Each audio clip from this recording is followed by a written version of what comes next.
बहरहाल एक शख्स था अमर इब्ने अब्द वद, ये अरब का एक मशहूर जो समझ लें कि आप जंगजू इंसान था। इसके बारे में मशहूर था कि ये 100 आदमियों से अकेला लड़ सकता है, इतनी तेज ये तलवार चलाता था और ये किसी मैदान जंग में कभी इसको मात नहीं हुई थी। जब भी किसी से लड़ा इसने उसको कत्ल किया और ये यानी 90 साल इस वक्त उसकी उम्र हो चुकी हुई थी। ये भी मुशरिकीन अरब की तरफ से मुसलमानों के लिए के खिलाफ लड़ने के लिए आया। इसने जो है वो अपने घोड़े को जो है वो एड़ी लगाई और खंदक फलांग के दूसरी तरफ आ गया। अब आके वो ललकार रहा है कि कोई है आके मेरा मुकाबला करे। किसी की जुर्रत नहीं हुई कि वो शख्स के सामने आए, क्योंकि उस शख्स के सामने आने का मतलब मौत था। 3 दफा उसने ललकारा। नबी सल्लल्लाहु अलैहि वसल्लम के साहब में से सिर्फ सैयदना अली थे जिन्होंने 3 दफा उठ के उसका मुकाबला करने के लिए चैलेंज को कबूल किया, लेकिन 3 दफा नबी सल्लल्लाहु अलैहि वसल्लम ने उनको हाथ से पकड़ के बिठा दिया कि तुमने नहीं उठना। ज़ाहिर है वो सैयदना अली की एक फजीलत बाकी लोगों के ऊपर जाहिर करनी थी कि ये इतनी दलेरी दिखा रहा है, और कोई शख्स नहीं उठा। 3 दफा सैयदना अली उठने लगे, नबी सल्लल्लाहु अलैहि वसल्लम ने बाजू से पकड़ के बिठा दिया। अब सैयदना अली कोई अपनी बहादुरी की वजह से नहीं उठ रहे थे, उनकी जो अंदर जो एक पैशन और ईमान का लेवल था ना, वो ये तकाजा करता था कि ऐसी की तैसी इसकी। तो बहरहाल 3री दफा भी जब उसने कहा तो नबी सल्लल्लाहु अलैहि वसल्लम ने सैयदना अली को यानी रवाना किया। और सैयदना अली की उस वक्त आप देख लें उम्र कितनी थी, ऑलमोस्ट 28 साल, 27 या 28 साल उम्र थी। ये उस वक्त का वाकया।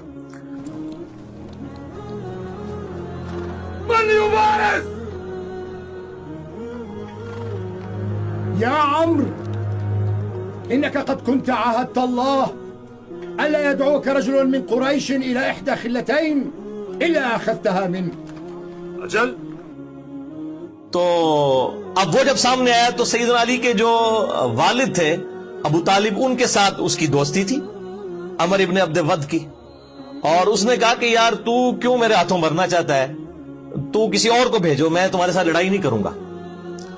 तो सैयदना अली ने कहा कि नहीं, मैं तैयार हूं, जब तुमने चैलेंज किया है तो मैं मुकाबले के लिए आ गया हूं। तो उसने कहा कि मैं हर शख्स को जो है ना वो 3 दफा मोहलत देता हूं इस हवाले से कि वो अपनी 3 कोई मौत से पहले ख्वाहिशात का इजहार कर दे, क्योंकि उसने मरना तो है मेरे हाथों, तो 3 ख्वाहिशात का इजहार कर सकता है, तो मैं उसकी 3 ख्वाहिशात पूरी कर दूं।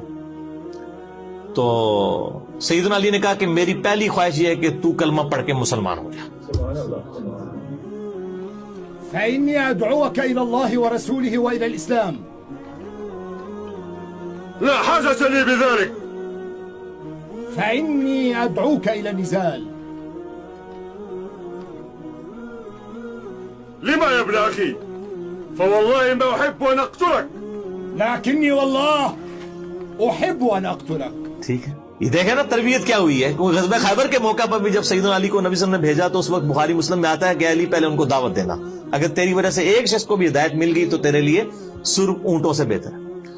तो अमर इब्न अब्द वद ने कहा कि नहीं, मैं तो ईमान तो नहीं कबूल करूंगा। तो दूसरा सैयदना अली ने कहा कि दूसरी मेरी ख्वाहिश ये है कि तुम लोग वापस चले जाओ, क्यों लड़ाई के ऊपर आमादा होते हो और अपने आप को भी मुश्किल में डाला हुआ है, हमें भी मुश्किल में डाला है, वापस चले जाओ। तो उसने कहा हम तो लड़ने के लिए आए, वापस क्यों जाए। और तीसरी ख्वाहिश फिर सैयदना अली ने कहा कि मेरे साथ लड़ाई करने के लिए तैयार हो जाओ। ये तीसरी ख्वाहिश सैयदना अली ने की। ठीक है, तो बहरहाल एक वार के अंदर ही उसका काम तमाम कर दिया सैयदना अली रज़ियल्लाहु तआला अन्हु ने, और उसको जहन्नुम वासिल कर दिया अमर इब्ने अब्द वद को। ये बहुत बड़ा एक वाकया था और इसकी इतनी डेटरस पड़ी मुशरिकीन अरब के ऊपर कि उनके पांव फिर लड़खड़ा गए। फिर किसी ने जुर्रत नहीं की दोबारा खंदक को क्रॉस करने की, क्योंकि ज़ाहिर है जब उनका सबसे बड़ा जर्नैल जिसके ऊपर उनको मान था तो वो एक 27 साल के लड़के के हाथों मारा जाता है, ज़ाहिर एक यंग एज का बंदा। तो वो फिर अल्लाह ताला की तरफ से गैबी मदद भी आ गई, यानी मौसम की सर्दी, फिर खैमों की वजह से उखड़ना, खैमों का उखड़ना, हवाओं के चलने की वजह से ये सारे के सारे मामलात हुए।